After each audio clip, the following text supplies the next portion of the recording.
Welcome to Season 2 of Why Your Business is Invisible Online. This season, we focus on the dramatic change artificial intelligence is having on your online visibility. Joining me are my two co-hosts, and here they are. Hi, this is Jim Filatico. I'm currently obsessed with planning my next beach adventure for my whole family. Hi, I'm Kelly Biggs. We're talking about AI this season. I'm wondering, can I get an AI agent to clean my house? And I'm your host, John Maniatis, still glued to my guitar, but with my new band planning our next tour. Well, welcome, everybody. This is going to be an exciting episode. We have Seamus Smith here with us today. We're privileged to have him here. Seamus is lead strategist at WSI for AI. And so that helps, he helps people make sense out of AI without all of the jargon. Seamus has been guiding businesses and consultants through the fast-moving world of AI since long before it was mainstream. With over a decade of hands-on experience, from enterprise giants like Shell Oil to agile startups, Seamus blends his technical experience and expertise with his strategic business insights. And we have the pleasure of having him here today and really picking his brain on what's going on with AI and how we're evolving from what is traditional, I guess, as SEO to what the new world holds for us. What I love about Seamus, because I've seen Seamus in action in a number of different ways, is how passionate he is about taking a lot of the complexity that AI brings to us and making it really clear, very practical, and giving us the types of strategies and tools that can help people work smarter and grow. So with that, Seamus, I'm just going to jump into the questions because we have lots of questions to cover today. Our audience, and I'm sure Kelly and Jim have talked to you a little bit about that. It was in some of the prep, but our audience tends to be made up of business owners of all types, small, medium, and large business owners, CEOs, CMOs, and for years they've been focused on showing up on Google search and Bing and even social. But now generative AI is rewriting all the rules. And we talk about evolving the rules, not necessarily a revolution. Right. Yeah. Right. Yeah. But from your vantage point, what do you feel they need to know about this shift at the sort of the high level? Because we're gonna dive into some of the details later. But at the highest level, how does it affect how their business gets found online? Because that's what our show is all about, getting found online. I think at a fundamental level, it revolves around what you're saying and how you say it. So AI search can digest it more readily, because whereas before it was a blue link, that was largely that, and a little bit of metadata was the extent that we communicated. Now AI has to interpret everything you put down and reformulate that into something cohesive. But most importantly, it wants to provide an answer, as where aptly called before, it was search. You did the searching, you did the reasoning, you did the understanding. Now it does the search, the reasoning, and helps it communicate into something that should be highly relevant and therefore drive your understanding. So it's doing a lot of extra work for you. So your content, if formatted correctly, can help in that process. So you see, you have to be more thoughtful in how you put your content together. Is that it's not to say that you weren't thoughtful before, but now there's some extra stages that it's going through. And to make it even more complicated, it was whereas you might go for one blue link, it might be taking multiple chunks from multiple blue links and blending that into a paragraph. So you might be just part of the answer rather than the answer. Interesting. You're kind of blending into what we talked about during the prep, and we want to get your take on this. So when we were talking, you mentioned this term information gain, and And so it was really interesting. So can you do us a favor and break that down for our audience? How you define it and why does it matter for them? What's in it for them and what do they need to know when they're trying to show up for AI search terms? And obviously it's about content since you already kind of spilled the beans there. That helps. This really kind of goes deeper. So give us your input on that. It is about information gain. So let's talk about generative AI. It kind of predicts the next word. Okay. So if your next word is the same as everybody else's next word, you are not differentiated.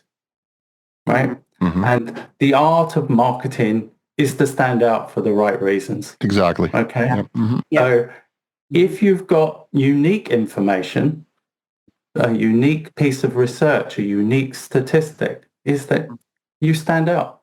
And if you stand out and you're deemed to be credible by the AI, it's going to feature you, or at least part of you, rather than not. You cannot, that's the trouble with cheap AI generated content, is that, it offers nothing extra. Here's a teachable point of view. You are a subject matter expert in the content that you like. Right. When you read generic content, how does it make you feel? Yeah, you're bored to tears. Yeah, for sure. Basically, for me, it's a meal without satisfaction. Mm-hmm. Yeah. Yeah. Okay. There's analogy. No, you're not going to rub your tummy afterwards and lick your lips. That. You're going to say this was worthless calories. You're turning the page quickly. Or bouncing out in traditional terms. Yeah. You would just bounce. So AI because it's doing the reasoning, it's making a determination. Is this valuable? Right. And that's why domain authority or page authority really still matters, because that's part of the value judgment that the AI is asserting. So a lot of people have researched it and found that the top ranking SEO pieces of content are still showing up in AI search because they've got credibility, they've got domain authority. And so they're going to percolate to the top. That's why traditional SEO about building domain authority is just as important today as it was yesterday. So if I'm hearing you correctly then, Seamus, does AI look at us more holistically than ever before, as opposed to page by page little tactical assignment, or it looks at us like as a brand in and of itself and looks at our domain authority? They are looking at domain authority. They're looking, and plus they also look. And there's another thing that we didn't talk about in prep was about content syndication. Is that OpenAI and various ones have done content deals. So previously you couldn't get the FT or the Economist or that sort of stuff in percolating through, but now they've got content deals. Is that these can permeate there. So if you're a brand, I'd be looking at who's got content syndication deals and be really trying to push my content into those, because that's kind of a backdoor into the AI search index. In the past, it's always been a tactical assignment where people, even not in the past, even today, people will go onto AI for a specific tactic, ask it to do the work, and it disappears. But if I'm hearing you correctly, you're saying domain authority is important. And so it really, really is important. Everything I have seen, if you've got something unique, that's super important, because, the ultimate thing that I know about AI search is relevance, okay? Mm-hmm. It's looking for answers, right? So when you write that prompt, which is largely like a long search query, is that it's looking to score against those, to return something that serves, what you're asking for. Mm-hmm. So relevance is the key.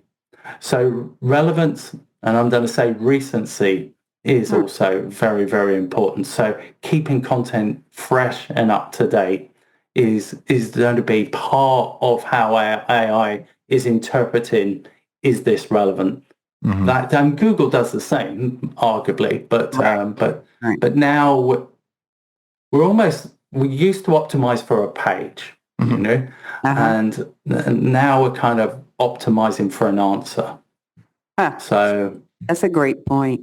That's actually a really great point. It's interesting while we're on the subject of content, right? It was Bill Gates a long time ago said content is king. And I still believe that to be true. But then I always go a step further and say, if content is king, then context is emperor or empress. But now I actually think, and you alluded to this before, so I want to get your thoughts, because now I think that brand might then be the whole kingdom, right? So if you think about in today's AI-driven search world, why do you feel like brand voice and identity matter even more? I tell that to my clients. In fact, I just had a client who I had to push back on because we were building his website, and the website is very commoditized, right? And so within him being a commodity, he was just like, Kelly, I need it up. I have a date. The site has to be up by this time. And it was a short timeline. And I was like, I understand that. I do. However, I think your story is important, and the way you say your story is really important. And here are examples of other people in your industry doing it really well. And they're like outperforming the others by 5, 6, 7x. And I want you to be them. And finally, we agreed to disagree. Overnight, he sent me an email saying, you're right. Brand is important. And a matter of fact, I gave him his wireframe. I haven't even shared this with Jim, you, and John. But when I showed him the wireframe after going through a branding exercise, he literally, and this is an older gentleman. Well, I won't say probably in all our age ranges, but he was like, he's like, I'm in tears. Like you get, like you're. This is who we are. This is who we are. And I feel like now when people go to his site, once it's launched, they'll feel him. They'll feel that energy. Yeah. So I think that's going to be different than every other person in his industry, and it will matter. Yeah, I think it does matter. It matters less to AI, but it's just like we don't write for machines. We write for humans. It's like if his business is in conversion, if his business is in retention, that is the sort of thing that when you have a brand voice is that you have a relationship, right? You don't sound like you're talking to a lawyer or a machine. So for me, it's not just about optimizing for AI. It's about optimizing for your customer, your prospect, whatever that is. And I think that's where it shines through, is that I'm not, but then it comes important is that, and this is a very, very important distinction that I'm going to say, is that when we do AI search, we search with an end product in mind, right? So give me a comparison table. It's where before we would search there and then put to there, we actually do a work product at the same time. If you can put your brand voice in there, you can make maybe you stand out on that table, right? You become differentiated if it doesn't neutralize it in its comparison. But say, for instance, it really depends what people are asking for. Is that, I want to find a sneaker brand I can trust. I want to find a sneaker brand that doesn't exploit child labor, So they might bring in sort of statements and stuff like that into the table. But here's the thing, is that this is why search is not being done like the page, the website, the domain. It's that answer, but often it's a comparison. So if you are not providing AI with all the information it needs on your website to formulate a decent comparison with your competitor, you are selling yourself short. It'll find somebody to compare to. Yeah. And if you've got more information and you're more comprehensive, this is a content challenge, is that you've almost got to you've always had to, design your communication in a way that was rich in data, but not so overburdensome that people wouldn't read it. So you've got to find creative ways of doing it. That's like AI summaries, FAQs, if you've got a video on there, try and put the transcript in as well, really data enrichment, really. But think about when I talk to clients and colleagues, is that you've got to think about the AI search ends in a work product. It ends in a service. It ends in an action, right? It doesn't end in a blue link. It ends in a table. It ends in like a diagram or something, an infographic, So you've got to think like, okay, how is my content going to give the best output to that end action? The cool thing is also, I don't know if you've done, I'm sure you've done this before. A lot of times I'll search for something when I'm doing it for my clients specifically or my own business, I'll look in it and I'll say whatever the question is that I would hope that they would show up for, whatever it is.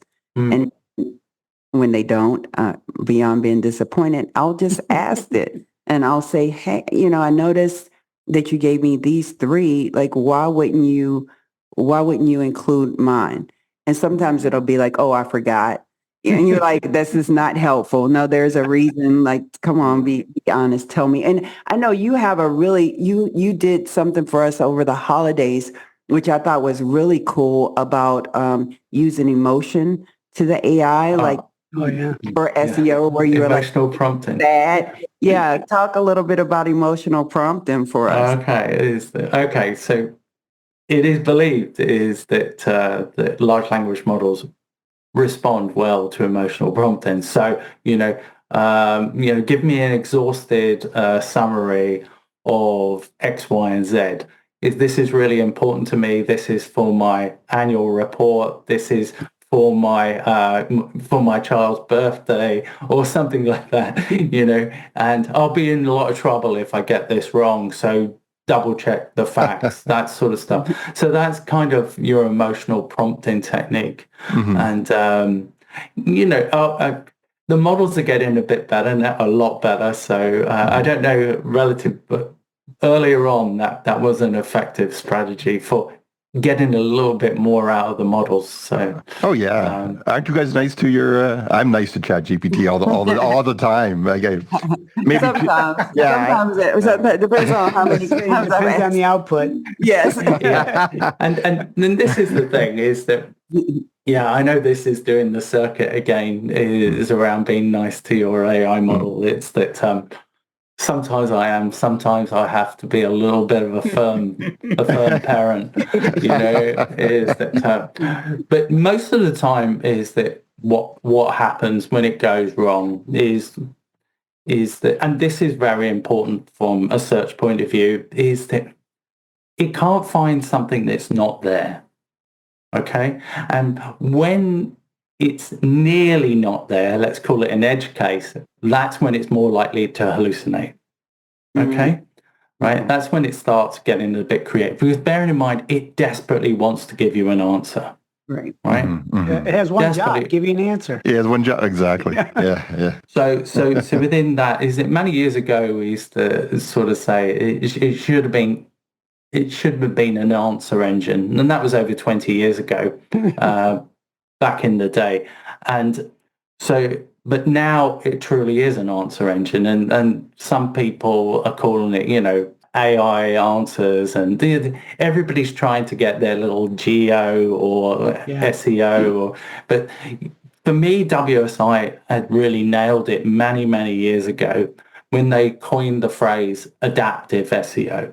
Yes. And that's really what everybody's got to do, is be flexible and know that things will change. It's almost like it's as up to date as it's ever been, that phrase, right? You've got to be adaptive, you've got to be flexible, you've got to say, just like you don't write content, put it on there and forget about it. you've got to refresh it. You've got to go back there, check the information still up to date, and keep up that recency score, with the latest research or whatever that's relevant. Thank you for tuning in to Why Your Business is Invisible Online. If you enjoyed today's episode, please do us a favor and subscribe and follow us on Spotify and Apple. Be sure to share it with other business owners who might find it helpful. If you want to dig deeper, contact us at ruinvisibleonline.com. That's capital letter R, capital letter U, followed by invisibleonline.com. Or message us on our LinkedIn business profile with the same title, Are You Invisible Online? The information shared in this podcast is for educational purposes only and should not be considered professional advice. The views and opinions expressed in this podcast are those of the hosts and guests and may or may not reflect the official policy or position of WSI Corporate. Always consult a qualified digital marketing expert before making significant changes to your online strategy. Until next time, keep connecting with the people who matter most to your business and join us for our next episode.